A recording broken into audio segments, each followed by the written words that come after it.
വലുതുകാലം വെച്ച് കയറുമ്പോഴേ എല്ലാവരോടും അകത്തോട്ട് വരാൻ പറ അല്ലേ?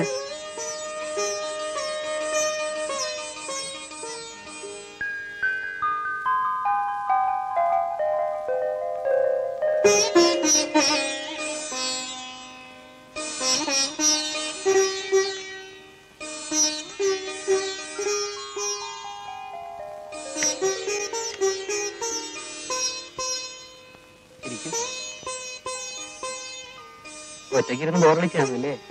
ഇല്ല, ശ്യാമോൾ ഇത്രയും നേരം ഇവിടെ ഉണ്ടായിരുന്നു. അയ്യോ, എന്നിട്ട് എവിടെയാണ് പോയി കാണും.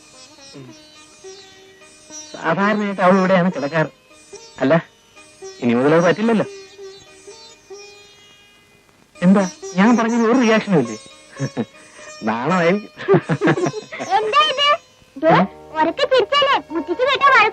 ആഹാ, നീ ഇവിടെ വിളിച്ചിരിക്കായിരുന്നു കള്ള പാതാണി. മോളുവാ, നിന്നെ അപ്പുറത്തോണ്ടേ കിടത്താം. വേണ്ട വേണ്ട, ആന്റിയുടെ മുറി ഇതാണ്. മുറി മാറി കിടന്ന ആന്റിക്ക് ഉറക്കം വരത്തില്ല.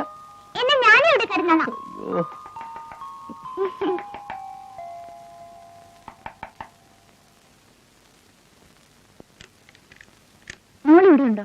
അയ്യോ ഉണ്ടതാ. ആഹാ, നീ ഇവിടെ വന്നിരിക്കണോ? മോളെ, എന്നിലൂടെ കിടക്കാം. ഞാൻ ഇവിടെ കിടന്നാലോ മമ്മി? വരുന്നുണ്ടോ അതോ മുത്തശ്ശി വിളിക്കണോ? അയ്യോ വേണ്ട, എന്നാ വാ. Good night aunty. Good night uncle. ഓ ചേട്ടത്തി, ഇവിടെ പ്രത്യേകം നോക്കണേ.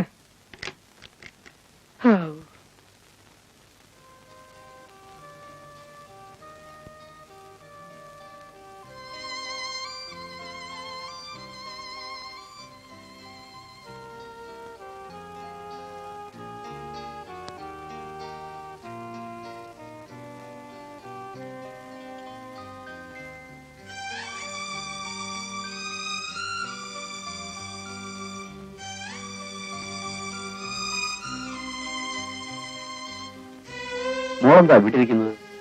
ഉറങ്ങാറായില്ലേ? നീ എന്താ വല്ലാതിരിക്കുന്നത്? ഒന്നുമില്ല ഡാഡി. ഒന്നുമില്ലാതെ നീ ഇവിടെ ഇങ്ങനെ അടങ്ങിയിരിക്കില്ലെന്ന് ഡാഡിക്ക് അറിഞ്ഞൂടെ? ഡാഡി, ചേച്ചിയുടെ കല്യാണം കഴിഞ്ഞിട്ട് 3 മാസമായില്ലേ? അതെ. എന്നിട്ട് ഇതുവരെ ചേച്ചിക്ക് ഒന്നിങ്ങോട്ട് വരാൻ തോന്നിയില്ലല്ലോ. എനിക്ക് ചേച്ചി ഇല്ലാതെ ബോറടിക്കുന്നു ഡാഡി. വിവാഹം കഴിഞ്ഞാൽ എല്ലാ പെൺകുട്ടികളും അങ്ങനെയാണ് മോളെ. അവർക്ക് ഭർത്താവായി, അവരുടെ കാര്യങ്ങളായി. നിന്റെ വിവാഹം കഴിയുമ്പോഴേ നിനക്ക് മനസ്സിലാവും. മോൾക്ക് ശ്രീദേവിയെ കാണണമെന്നുണ്ടെങ്കിൽ അവിടെ വരെ ഒന്ന് പോയിട്ട് വാ. അവളുടെ വിശേഷങ്ങളും അറിയാം. നിനക്കിപ്പോ വെക്കേഷൻ അല്ലേ? കോളേജ് തുറക്കാൻ 2 മാസം ഉണ്ടല്ലോ. ഞാൻ പോയ ഡാഡി ഇവിടെ ഒറ്റയ്ക്ക്. അതിനിവിടെ വേലക്കാരില്ലേ മോളെ? എന്ന് ഞാൻ പോട്ടെ ഡാഡി. നാളെ ഞായറാഴ്ചയല്ലേ? കാലത്ത് വണ്ടിക്ക് തന്നെ പോയിക്കോ.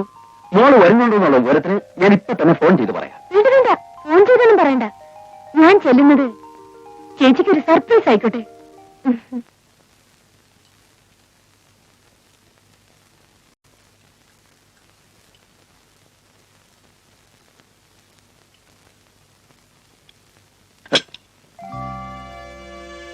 Sorry mummy.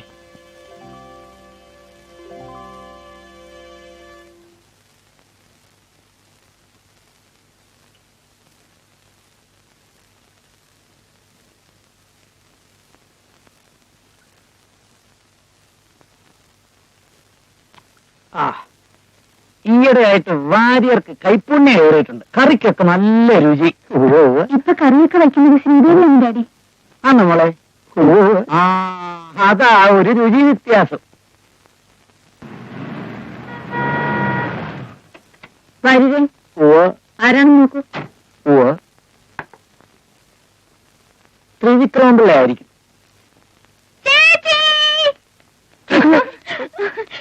ചേച്ചിയുടെ ഹായ് ചേച്ചി. എന്താ സാറേ, വിവാഹം കഴിഞ്ഞ് ഭർത്താവിന് കിട്ടിയപ്പോ ഡാഡി വീടൊന്നും വേണ്ടുന്നല്ലേ? ചേച്ചി ഒന്ന് കൊഴിച്ചിട്ടുണ്ട് അല്ലെങ്കിൽ. അയ്യോ, ഞാൻ മറന്നു പോയാണ്. Sorry. Good morning. Good morning aunty. Hi സാലിമോളെ. മോളി ആന്റി അറിയോ? അറിയാം. മിടുക്കി. അയ്യോ, ആന്റി മോൾക്ക് സ്വീറ്റ്സ് വാങ്ങിച്ചോണ്ടിരാൻ മറന്നുപോയി. സോറി മോളെ. സാരില്ല ആന്റി. വരുന്ന വിവരം ഒന്ന് വിളിച്ചു പറഞ്ഞുകൂടായിരുന്നോ? റെയിൽവേ സ്റ്റേഷനിൽ വണ്ടി അയക്കുമായിരുന്നല്ലോ. ആന്റി, എല്ലാവർക്കും ഒരു സർപ്രൈസ് ആയിക്കോട്ടെ എന്ന് കരുതി. അയ്യോ, എന്തൊരു വിശപ്പ്. മഞ്ജു പുറത്തുനിന്ന് മരുന്നല്ലേ, കൈയൊക്കെ ഒന്ന് കഴുകിയിട്ട്. മഞ്ജു ഞാൻ രാവിലെ കുളിച്ച് ഫ്രഷ് ആയതാ, കൈയൊക്കെ ക്ലീനാ. എങ്കിൽ എവിടെയെങ്കിലും ഇരുന്ന് കഴിച്ചുകൂടെ? നിന്നുകൊണ്ടാണോ കഴിക്കുന്നത്? എങ്ങനെ കഴിച്ചാലും വയറ്റിലേക്കല്ലേ ആന്റി പോകുന്നത്. Manju hello, how are you man? ആ പിന്നെ എങ്ങനെയുണ്ട് ഡോക്ടർ ജീവിതമൊക്കെ? ഇപ്പൊ വീഡിയോ കേസിട്ടൊന്നും വാങ്ങാൻ പോകാറില്ലേ? ആ അന്നത്തെ ഫസ്റ്റ് ബ്ലഡ് ഉണ്ടോ? ഇല്ല. അയ്യോ കാണണം, എന്ത് ബെസ്റ്റ് പടമാണെന്നറിയോ? ലഗേജ് ഒന്നും കൊണ്ടുവന്നില്ലേ? ടാക്സിലുണ്ട്. എന്നിട്ടാണോ ഇവിടെ നിൽക്കുന്നത്? പ്ലീസ് ആ ലഗേജ് ഒന്നും എടുത്തു വെപ്പിക്കാം. പിന്നെ ടാക്സിക്കാരന് കാശ് കൊടുത്തിട്ടുണ്ട്, ബാലൻസ് വാങ്ങിച്ചോളൂ പ്ലീസ് ഡോക്ടർ. പോയിട്ട് വരൂ. വരെ.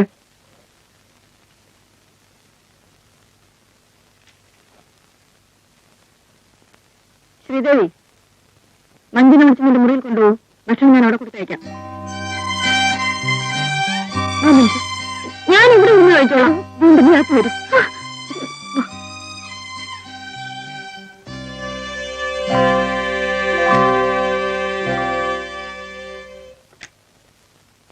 നീ എന്നെ കാണിച്ചത് ഇങ്ങനെ ഒച്ച വെച്ച് ചിരിക്കാനും സംസാരിക്കാനും നമ്മുടെ വീടാണെന്നാണോ നിന്റെ വിചാരം?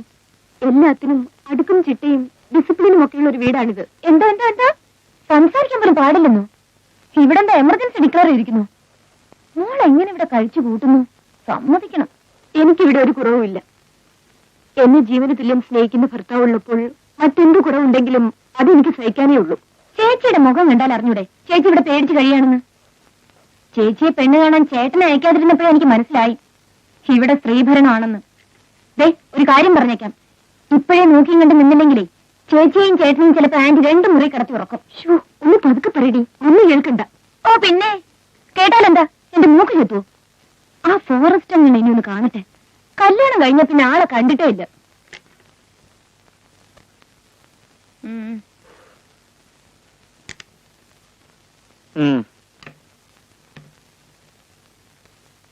ഇത് കുറെ ഉണ്ടല്ലോ. ലക്ഷണം കണ്ടിട്ട് പെർമനന്റ് സ്റ്റേ ആണെന്ന് തോന്നുന്നു.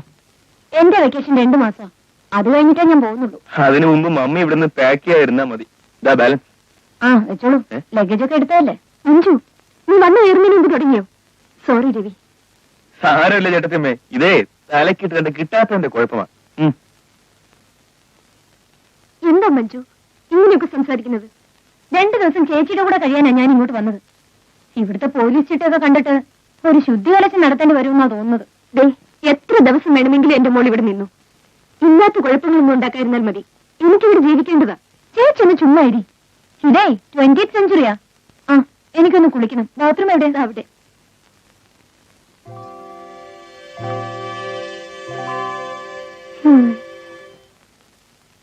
ആന്റി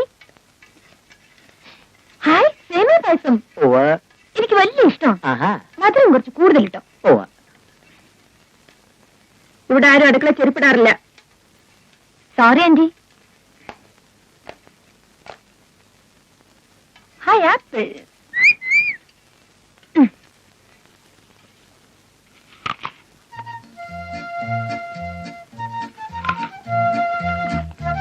നീ കയ്യോ കഴിയിട്ടില്ല. ആപ്പിളെങ്കിലും കഴിയിട്ട് തന്നൂടെ? ഫ്രൂട്ട്സ് കഴുകാതെ നിന്നാലേ ഫലം കിട്ടുമെന്ന് പേപ്പറെ കണ്ടു. ആന്റി ഇത് വായിച്ചില്ലല്ലേ?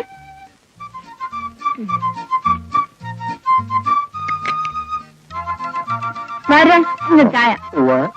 ഇപ്പൊ ചായ കുടിക്കേണ്ട സമയമല്ല അല്ലേ വരേ? അതെ. ചായ കുടിക്കാൻ അങ്ങനെ പ്രത്യേക സമയമൊന്നുമില്ല. ചായ എപ്പോ വേണം കുടിക്കാമല്ലോ അല്ലേ വരേ?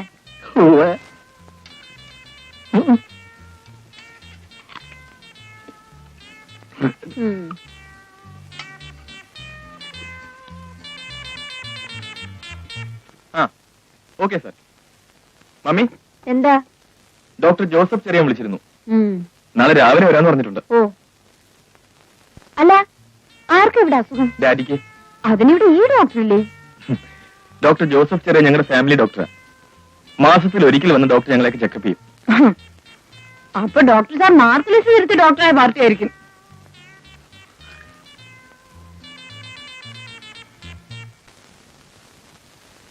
ഓ എന്തൊരു സൂട്! ഇവിടെ ആരും കാണുന്നില്ല പണ്ടാറം. തിരുമൽ ദേവാ, നമുക്ക് നല്ല ബിസിനസ് നടക്കണേ.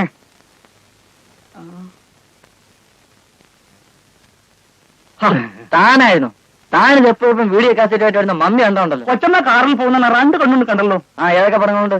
നല്ല നല്ല പുരാണ പടങ്ങളുണ്ട്.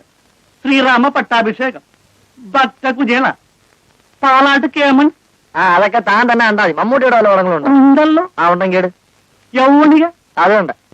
എങ്ങനെ ഉണ്ടാക്കാന്? അതും വേണ്ട. ആ കാണാമറയത്തുണ്ട്. ആ അതെ. തിരുമല ദേവ ഇനി രുക്മയുണ്ട്. അത് ഞാൻ കണ്ടിട്ടുണ്ട്. പിന്നെ സ്ഫോടനമുണ്ട്. അത് വേണ്ട. അതിറാത്രം. ആ അതെ.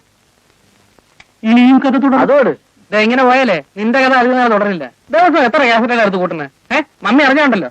മമ്മി സെൻസർ ഓഫീസ് വരുന്നതിന് പറഞ്ഞ ഇതെല്ലാം അങ്ങനെ തിരിച്ചു കൊടുക്കും. ആ പോയാലും പുസ്തകത്തിൽ വായിക്കി ചെല്ല്. ഓ ആ എന്തായി ഞാൻ പറഞ്ഞ കേസ്? കിട്ടി. വലിയ പ്രൈസാണ്, കോസ്റ്റ്ലിയാണ്. എത്ര? 150 രൂപയാവും വിലക്ക്. നോക്കാൻ മാത്രം. ഒന്ന് നോക്കാം. 150 രൂപ അത് കൂടുതല. അയ്യോ ഇത് സർക്ക് വേറെയാണ് സാറേ, കോപ്പിയല്ല, ഒറിജിനലാണ്. ഇതേ കല്യാണമോ ചോദിക്കില്ല, നമുക്ക് പറ്റിയ സാധനമാണ്. വേഗം. ഇത് 10 കമാൻഡ്മെന്റ്സ് അല്ലേ? അതെ സാറേ, 10 കൽപ്പനകൾ തന്നെ. പുതിയതായി കല്യാണം കഴിച്ചവർക്കുള്ള എല്ലാ ഐറ്റംസ് ഇതിലുണ്ട്. ഈ വക കാസറ്റുള്ള ഈ പേരിൽ ഇറക്കാൻ പറ്റൂ, അല്ലെങ്കിൽ ഞാൻ എന്നെ ഉള്ളിൽ പോയതേ തിരുമൽ ദേവ. മതി മതി. എനിക്ക് ഈ കാസറ്റ് എന്ന് വരും ഒറ്റ കുഞ്ഞറിയാം. കണ്ടിട്ട് 2 ദിവസം കഴിഞ്ഞ് ഞാൻ അങ്ങോട്ട് കൊണ്ടുവരാം. എന്ന് വെച്ചാൽ താൻ ഇങ്ങോട്ട് വേണ്ടെന്ന് മനസ്സിലായോ? എവിടെയൊക്കെ ഇന്നുറക്കം, നാളെ കടം. വളരെ വള്ളി നന്ദി. ഇന്നൊരു കലക്ക് കലക്ക്. അയ്യോ ചേട്ടൻ ഏത് cassette ആ എടുത്തത്? കാസറ്റ് അല്ല ഇത്. നോക്കട്ടെ. അല്ല ഇത് ഹായ് 10 commandments. തെലുങ്ക് ഞാൻ fix ചെയ്ത പടാ ഇത്. ഞാൻ കണ്ടിട്ട് വരാം. Please, ഞാൻ കണ്ടിട്ട് വരാന്നേ. ഞാൻ പറയുന്നത് മനസ്സിലാക്കും മഞ്ജു. ഞാൻ തരില്ല. മഞ്ജു പ്ലീസ് പറയുന്നത് മഞ്ജു. തരില്ലെന്ന് പറഞ്ഞില്ലേ? ഇങ്ങ് താ മഞ്ജു. ഇത് അതല്ല കാണാൻ കൊള്ളില്ല മഞ്ജു. മഞ്ജു ഇത് നോക്കേ മഞ്ജു. അയ്യോ മഞ്ജു നിക്ക് മഞ്ജു. ഞാൻ തരില്ല. മഞ്ജു ഞാൻ പറയുന്നത് കേൾക്ക്. മഞ്ജു ഞാൻ പറയുന്നത് കേൾക്ക് മഞ്ജു.